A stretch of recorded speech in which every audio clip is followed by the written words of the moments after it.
എന്താ ചേട്ടാ പ്രശ്നം? എന്താണെന്ന് വെച്ചാൽ തുറന്നു പറ. മർഡർ നടന്ന വീട്ടിൽ നിന്ന് നിന്റെ ID കാർഡ് CSRന് കിട്ടി. ID card?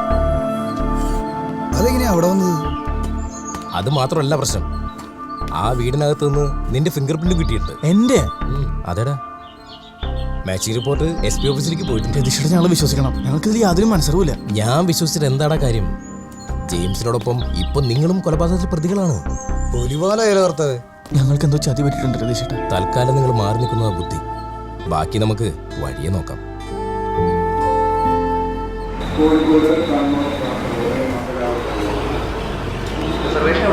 സാറേ, കോയമ്പത്തൂർക്ക് ടിക്കറ്റ് ബുക്ക് ചെയ്യണം. ഇന്നത്തേക്കോ? ആ, ഇന്നത്തേക്ക്. കോയമ്പത്തൂർക്കാ? അതൊക്കെ ഉണ്ട്, വാ പറയാം.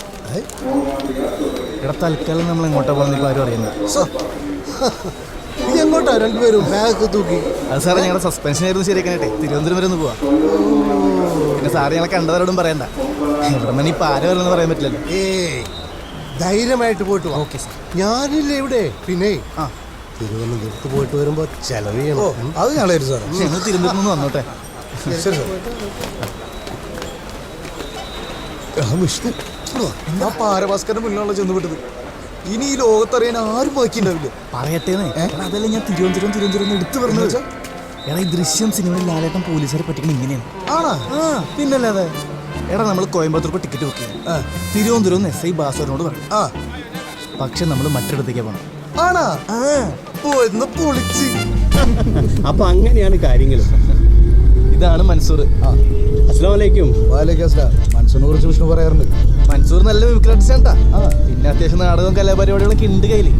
അങ്ങനെയൊന്നും ഇല്ല, അതൊക്കെ കളിക്ക് 350 രൂപ ഇടുന്ന കാലത്ത് ഇപ്പൊ ബിസിനസ് തുടങ്ങിയാൽ അതൊക്കെ നിർത്തി. അല്ല, നമ്മളിപ്പോ എങ്ങോട്ടാ പോകുന്നത്? അത് പറയാൻ പറഞ്ഞു. എന്റെ മാമാന്റെ ഒരു പൊരൻ, മൂപ്പര് വലിയൊരു പൊരണ്ടാക്കിയിട്ട് ഇവിടെ വന്നപ്പോൾ 2 ദിവസം താമസിച്ചു. ഇതിന് മൂപ്പര് പറയാം, മൂപ്പര് ഉദ്ദേശിച്ച പൊരതല്ല, മൂപ്പര് ഫാമിലി ആയിട്ട് പിന്നെയും ദുബായിക്ക് കാര്യങ്ങളൊക്കെ ഞാനാ നോക്കല്. അവിടേക്ക് നമ്മൾ പോകും. അവിടെ ആകുമ്പോൾ ഫുള്ള് സേഫാണ്. I think the picture is clear now. Parappara James ചാടിപ്പോയതായി വിഷ്ണുവും റോയും ചേർന്ന് ഒരു കഥയുണ്ടാക്കുന്നു. ഇതിനിടയിൽ എങ്ങനെയോ വണ്ടാഴി പാപ്പച്ചൻ വന്ന് വീണു. രണ്ടാളും കടത്തിൽ മുങ്ങിയേൽക്കുന്ന സമയമല്ലേ. പരപ്പാറ ജെയിംസ് എന്തെങ്കിലും പറഞ്ഞ് അവരെ പ്രലോഭിച്ചിട്ടുണ്ടാവണം. അങ്ങനെ ഒരു മണ്ടത്തരം അവർ ചെയ്യോ സാർ? പോലീസ് ഡിപ്പാർട്ട്മെന്റിനെ എന്നും ചീത്തപ്പേരുണ്ടാക്കിയിട്ടുള്ളൂ ആ യൂസ്ലെസ്സുകൾ. കൊലപാതകം നടന്ന വീടിന്റെ സമീപത്ത് വെച്ച് തന്നെ അന്ന് പുലർച്ചെ 3 മണി വരെ അവർ രണ്ടാളുടെയും മൊബൈൽ ടവർ ലൊക്കേഷൻ കാണിക്കുന്നുണ്ട്. അതിനെക്കുറിച്ച് തനിക്ക് എന്താ പറയാനുള്ളത്? റോയുടെ ഫോൺ പിന്നെ സ്വിച്ച് ഓഫ് ആയി.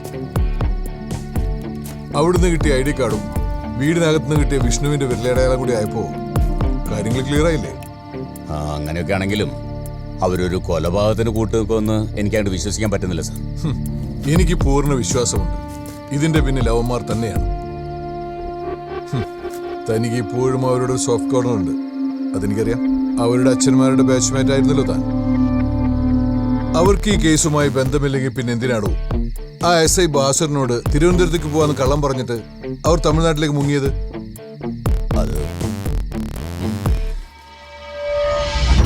നിങ്ങളുടെ സൽക്കാരം സ്വീകരിക്കാൻ വേണ്ടി വന്നതല്ല ഞങ്ങള്.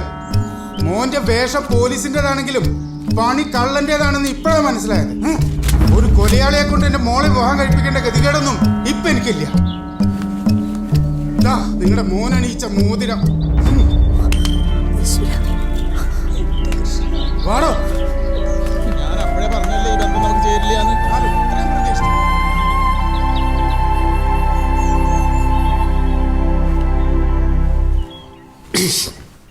കംപ്ലീറ്റ് പൊടിയാണല്ലോ. ഒരടിച്ചേൽക്കാർ ജാനുവിനെ വെക്കാൻ പറഞ്ഞാൽ മാമൻ കേൾക്കൂല. ഇത് മൊത്തം ഞാൻ തന്നെ ചെയ്യേണ്ടി വരും.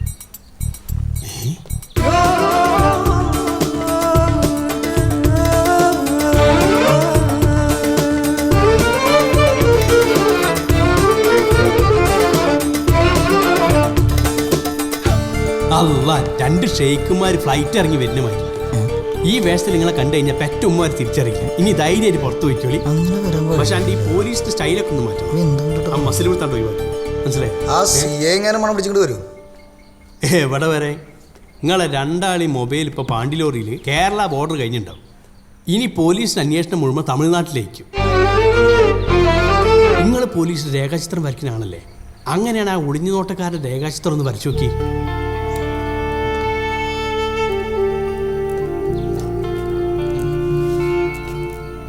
എന്നിട്ട് നമുക്കത് രതീഷേട്ടന് വാട്സാപ്പിൽ അയച്ചു കൊടുക്കാം. മൂപ്പര് തപ്പിയെടുത്തോളും. നിങ്ങളെ വയ്ക്ക് നമുക്ക് അന്വേഷിക്കാം. ഈ വേഷത്തിൽ നമ്മൾ പേടിക്കണ്ടല്ലോ. പിന്നെന്താ, നമുക്കിറങ്ങാം. അങ്ങനെ അന്വേഷണം ഒന്നിച്ച് വേണ്ട.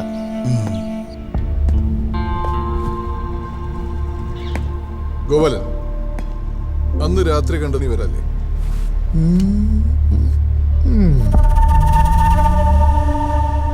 ഇവന്മാരാണോ എന്നൊരു സംശയമുണ്ട് സാറേ. രാത്രി ആയതുകൊണ്ട് ശരിക്കും കാണാൻ പറ്റിയില്ല.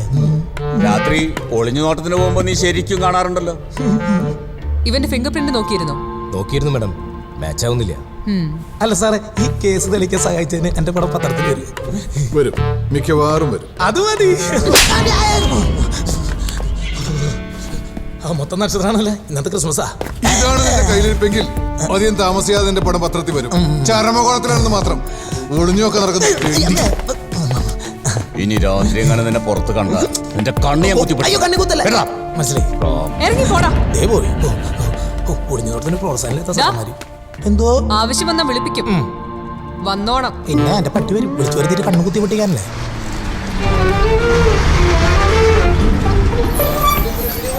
വരും, വരും, വരും, വരും.